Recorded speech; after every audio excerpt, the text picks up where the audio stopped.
Good day everyone! We are the Group 7 and this is our final defense. I am the leader of this group. My name is Axel Ray D. Salomon. And I am Philip Reben R. Odieta. I am John Joseph D. Sabido. I am Pauline A. Maala. I'm Jessa R. Macabenta. I'm also one of the members of Group 7. I'm Julius Gnosis.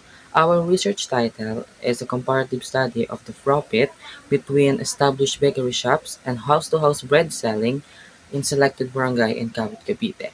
Let's proceed to our rationale.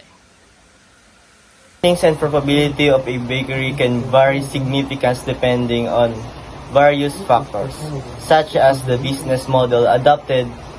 Two common approaches are running an established bakery shop and selling house-to-house. Understanding the difference earning generated by the two methods is crucial for bakery owners and entrepreneurs seeking to determine the most profitable and sustainable business strategy. Established bakery shops provide a traditional brick and mortar setting, attraction customers through physical storefront. This established typically attracting customers through physical storefront. This establishment typically offer a wide range of bakery products, including bread, pastries, cakes, and other baked goods. On the other hand, selling bread house to house involves direct selling and delivering bakery products door to door or in a specific neighborhood towns. This approach often offers convenience to customers, ensuring fresh products right at their doorstep. Okay, let's proceed the statement of the problem. The purpose of study is to know the different earnings between established bakery shop and selling bread house to house. 1. How much profit the established bakery shop regularly get? How much profit to house bread selling regularly get? In what season do they get their highest and lowest profit? What are the factors affecting their sales and profit? What advantage do established bakery shop have compared to house bread and selling? What advantage to house bread selling have compared to established bakery shop? Okay, so let's proceed in the results and discussion. In table number 1, we have bakery shop. The statement number 1. Because of the home bakers, bakery business should anticipate low sales.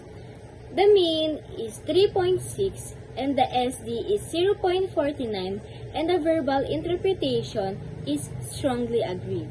Statement number 2.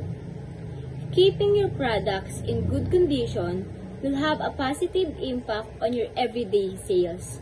The mean is 3.4, the SD is 0.49, and the verbal interpretation is strongly agreed.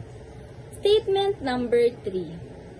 It is profitable to decreasing the price of the products can help you to improve your sales. The mean is 3.6, the SD is 0.49, and the verbal interpretation is strongly agreed. Statement number 4. I can use my business strategy to catch customers for better profit. The mean is 3.3, the SD is 0.46, and the verbal interpretation is strongly agreed. Statement number 5. Opening on a holiday season can increase my sales. The mean is 3.5, the SD is 0.67, and the verbal interpretation is strongly agreed. Statement number 6. I can use my knowledge about suggestive selling to attack more people and promote my product. The mean is 3.5, the SD is 0.49, the verbal interpretation is strongly agreed. Statement number 7. You have to learn to overcome the negative feedbacks from the customer so I can improve my products to have a good sales and appeal to everyone. The mean is 3.5, the SD is 0.5, and the verbal interpretation is strongly agree. Statement number 8. To have a sustained sales, I kept selling the most popular products. The mean is 3.4, the SD is 0.66, and the verbal interpretation is strongly agree. Statement number 9. Selling bread house to house is easier to have a customer. The mean is 3.5, the SD is 0.5, and the verbal interpretation is strongly agree. Statement number 10. Retailing in an established bakery is less hassle than efforting house to house. The mean is 3.1, the SD is 0.3, and the verbal interpretation is strongly agree.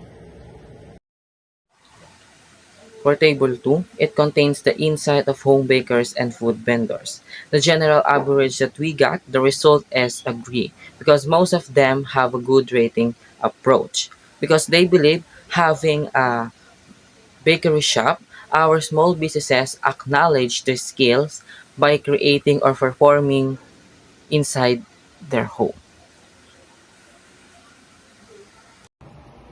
Okay, now let's proceed to the conclusion of the study. The Baker Shop conclusion said that the results indicate the bakeries and vendors who canvass homes are preferred by respondents over bakeries because the former check the bakeries and hence have access to a wider variety of breads than the latter, who typically sell just pandesal. Also, the vendor's conclusion, based on the data gathered, the study's findings showed that many people also agree with those who sell house to house because the quality of the goods is the same. The only thing that differs is that those who sell house to house sell fewer items, typically pandesal items, and use house to house selling as sales strategy to expand their business. Let's proceed to recommendation. If you continue this research title, you should start looking for house-to-house vendors who are responsive because it's really too difficult to find or schedule vendors. This will help you to plan your data analysis easily. Expand your scope more to get more respondents like house-to-house vendors. It is very difficult to find your only put limited areas or its coverage is small. It is preferable if you do research sooner. It is better if you take the time to finish your research and finish your parts.